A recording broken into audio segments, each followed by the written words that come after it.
Grease popping so loud it wakes the whole house, and somebody's already at the stove before the sun's up. That smell, salty, crispy, a little burnt on purpose, hits you. And just like that, you're 10 years old again, waiting your turn at the table. Here's the strange part. These weren't struggle meals back then.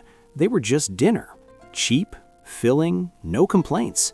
But today, most of these dishes are gone, like they never existed. So what happened? And why do the people who grew up on them still swear they tasted better than anything we eat now? Number 1. Corned beef hash. Butter hits the skillet and melts fast. Then the potatoes go in, thick chunks, rough cut, edges already crisping. They start to turn golden, a little crunchy outside, still soft in the middle. Then the corned beef drops in, salty, tender, breaking apart as it heats. It mixes with those potatoes, soaking up all that fat, getting darker, richer by the second. And then you hear it, that steady crackle underneath.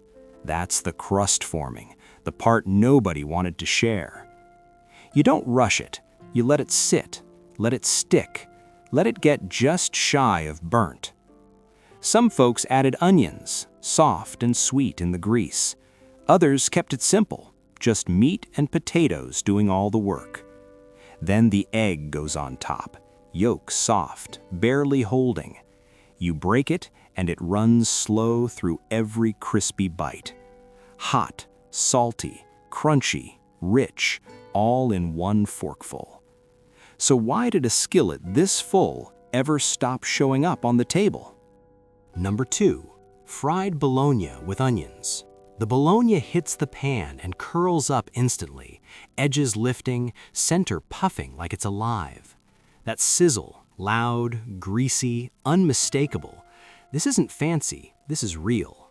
Thick slices, not those paper-thin ones cut straight from the chub. You score the edges quickly so they don't cup too hard, then let them fry slow in butter or bacon grease. The surface starts to blister, little brown spots forming, edges turning crisp. Flip it once, and now it's got that deep smoky sear. Right beside it, onions go down, sliced thick, cooking low and slow. They soften, then sweeten, turning golden, soaking up all that salty fat. And that smell? Man, it fills the whole house. Meaty, sweet, just a little sharp. Some folks slapped it on white bread with mustard. Others piled it next to eggs and potatoes, calling it supper instead of lunch. Hot, greasy, crispy edges with soft, sweet onions melting on top. Simple as it gets, but it stuck with you. So how did something this cheap, this satisfying, turn into a meal that people almost feel embarrassed to admit they loved? Number 3. Beef stroganoff. The pan's already hot, butter melting down, sliding across like silk. Then the beef hits, thin strips, cheap cuts, but sliced just right so they cook fast. They sear quickly, edges browning, juices building at the bottom of the pan. Not fancy steak, but the smell feels like something special's coming. Out comes the beef, and in go the onions and mushrooms. They soften, soak up all that flavor, turning dark, almost glossy. Then comes the part that changed everything, that can of cream of mushroom soup. It pours in thick, pale, smooth, mixes with the drippings, turning into a rich, creamy sauce that coats everything. Beef goes back in, simmering low, getting tender. Right at the end, a scoop of sour cream. Suddenly it's tangy, velvety, almost restaurant level. And those egg noodles, soft, buttery, catching every bit of that sauce. Every bite is creamy, savory, just a little sharp. It looked fancy, tasted expensive, but it was built on shortcuts and tight budgets. So how did a dish that made families feel this put together quietly disappear from weeknight tables? Number 4. Chili. The pot's already bubbling, thick, dark, and slow, like it's been waiting all day. That smell, smoky, spicy, a little sharp, hits you before you even see it. Ground beef goes in first, browning down into little crumbles. Then onions, garlic, softening in that fat, building something deep. Next comes the stretch, beans, tomatoes, and a splash of whatever was on hand. And just like that, 1 pound turns into a full pot. It simmers low, thickening, darkening, flavors melting together. Now and then, a stir, scraping the bottom where the good stuff sticks. Some folks added a secret, a pinch of cocoa, maybe a little coffee, something you couldn't quite place, and that's what made it different. By dinner, it's heavy, rich, spoon stands up on its own. Served with crackers, maybe cornbread, maybe nothing at all. Hot, hearty, a little spicy, fills you up fast and stays with you. Number 5, red beans and rice. The pot's been simmering for hours, barely a bubble, just a slow, steady blurp. You lift the lid and that deep, smoky smell rolls out, rich, heavy, unmistakable. Those beans started hard, dry, nothing special, but now they're soft, swollen, breaking down into a thick, creamy gravy. There's a ham bone in there, or maybe just scraps, but somehow that little bit of meat flavors the whole pot. Onions, celery, bell pepper, all cooked down till you can't pick them out anymore. They're not pieces now, they're part of the sauce. And the longer it sits, the better it gets. Over on the side, white rice, fluffy, plain, just waiting. Because this dish it's all about what gets poured on top. You ladle those beans over the rice, thick, slow, covering everything. Maybe a dash of hot sauce, maybe not. Soft, smoky, creamy, with just enough bite to wake you up. It was the kind of meal you could leave alone all day and still feed everybody by night. So how does something this easy, this filling, this full of flavor fade out of everyday kitchens like it never belonged there? Number 6, corn chowder. The pot starts quiet, then bacon hits and everything wakes up. Fat renders out slowly, filling the kitchen with that smoky, salty smell you can't ignore. Potatoes go in next, diced chunky, edges softening in that bacon grease. Then the corn, sweet, bright, popping as it heats through. And right there, you've got the balance, sweet and salty, soft in just a little bite. Milk gets poured in, maybe a splash of cream if you have it. The broth turns thick, pale and rich, coating every piece. It simmers low, not boiling, just warming through. Potatoes start to break down, making it even thicker without trying. Some folks added a can of evaporated milk, made it taste richer than it had any right to be.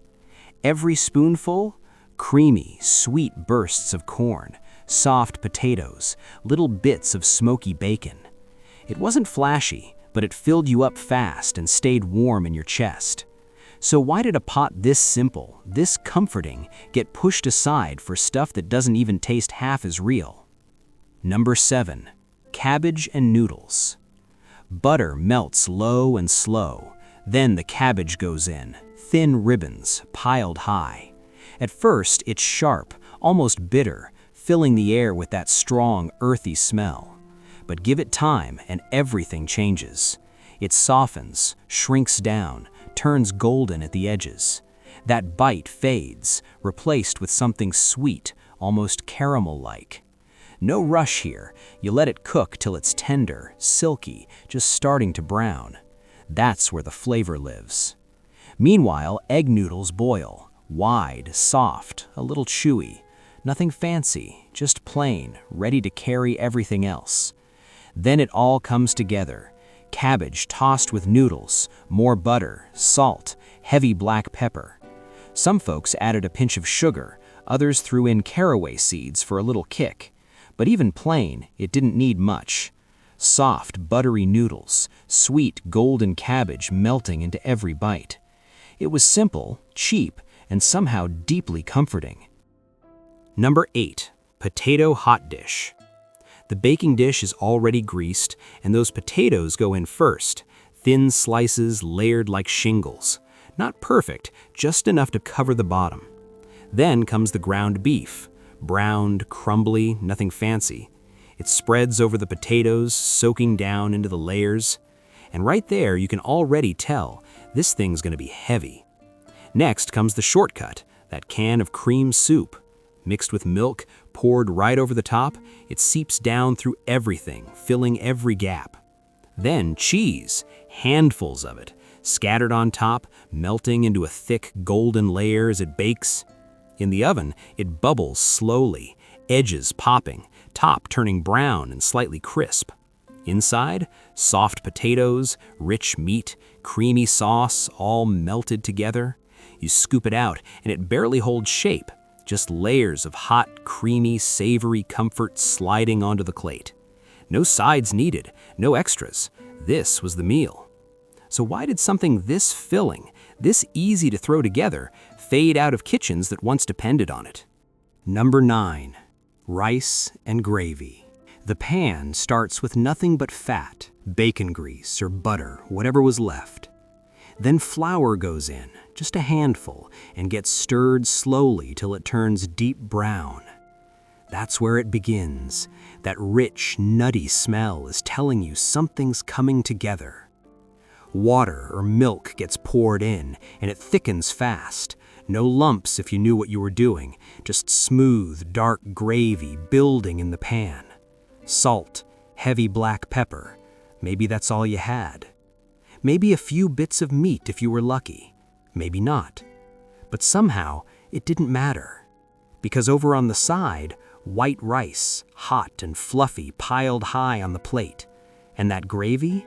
It gets poured right over the top, soaking in, disappearing into every grain. Soft, peppery, rich, simple but filling in a way that sticks with you. This wasn't a side dish, this was dinner when there wasn't anything else.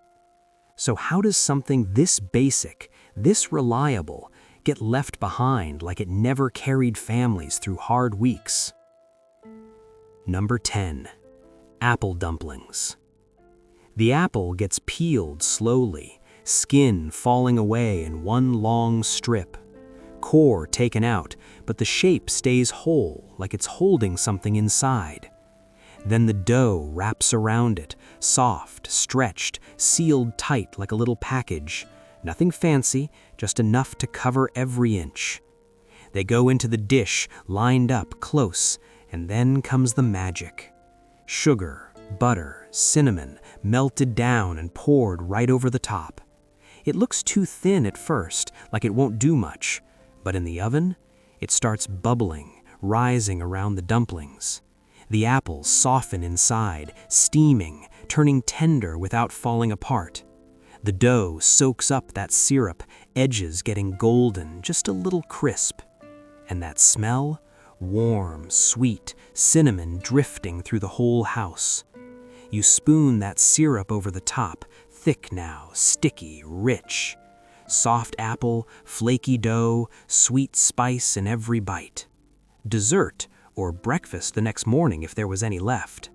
So how did something this simple, this comforting, get replaced by desserts that don't even come close? That smell, that sound, those simple plates that filled the table without much money. Funny how the cheapest meals left the strongest memories. Some folks still make these, most don't. And maybe that's why they feel so special now. But here's what sticks. Was it really the food or the way it brought everyone to the table?